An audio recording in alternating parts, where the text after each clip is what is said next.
Hollywood, Bollywood, Tollywood, Kollywood, sandalwood எந்த வுட்டை வேணாலும் எடுங்க.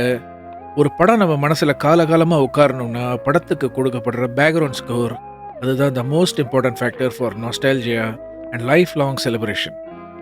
That is why Raja sir is the king of kings when it comes to cinema, including world cinema. சொல்கிறேன், Raja sir பண்ண வித்தை ஒரு நார்மல் ஹியூமன் பீயிங்னால, சரி விடுங்க, ஒரு அப்நார்மல் ஹியூமன் பீயிங்னால கூட செய்ய முடியாது. படத்துக்கு படம் 6 பாட்டு, அதில் மினிமம் 3 பாட்டு இன்றைக்கும் கேட்கக்கூடிய சென்சேஷனல் ஹிட்ஸ். வெள்ளக்காரன் படத்தில் பாட்டெல்லாம் கிடையாது, பட் நம்பாள் பாட்டையும் ஹிட் செஞ்சு படத்தில் வர பேக்ரவுண்ட் ஸ்கோரையும் ஹிட் செய்யறதெல்லாம் லேஸ் பட்ட காரியம் இல்லை. பேக்ரவுண்ட் ஸ்கோர்ஸ் எடுத்தால் மியூசிக்கல் தீம்ஸ் அவர் கொடுத்த மாதிரி யாரும் இன்னி வரைக்கும் கொடுத்ததில்ல. ஜஸ்ட் 1 or 2 தீம்ஸ் மட்டும் இல்லாமல் ஒவ்வொரு இம்பார்ட்டன்ட் கேரக்டருக்கும் ஒரு தீம்.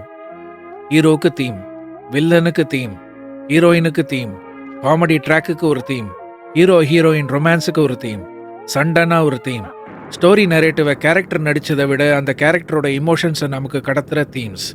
இப்படி தீம்னு என்றைக்கும் வாயை புழக்க வைக்கும் மியூசிக்கல் பிரில்லியன்ஸ் அவரோட தீம்ஸ் எல்லாம்.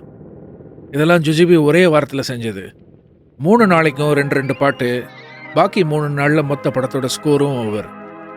இது தையல் மிஷினில் துணி தைக்கிற மாதிரி சமாச்சாரம் கிடையாது, ஒரே மாதிரி அடித்து தள்ள. இது முழுக்க முழுக்க ஒரு தனி மனிதனோட மூளையில் மட்டும் சிந்திச்சு தரப்பட்ட மாயாஜாலம். இசைஞானி இளையராஜா இஸ் அ மிரக்கல். நாம் வாழும் நாட்களில் வாழும் ஒரு உலக மகா ஆச்சரியம். தேங்க்யூ ராஜா சார்.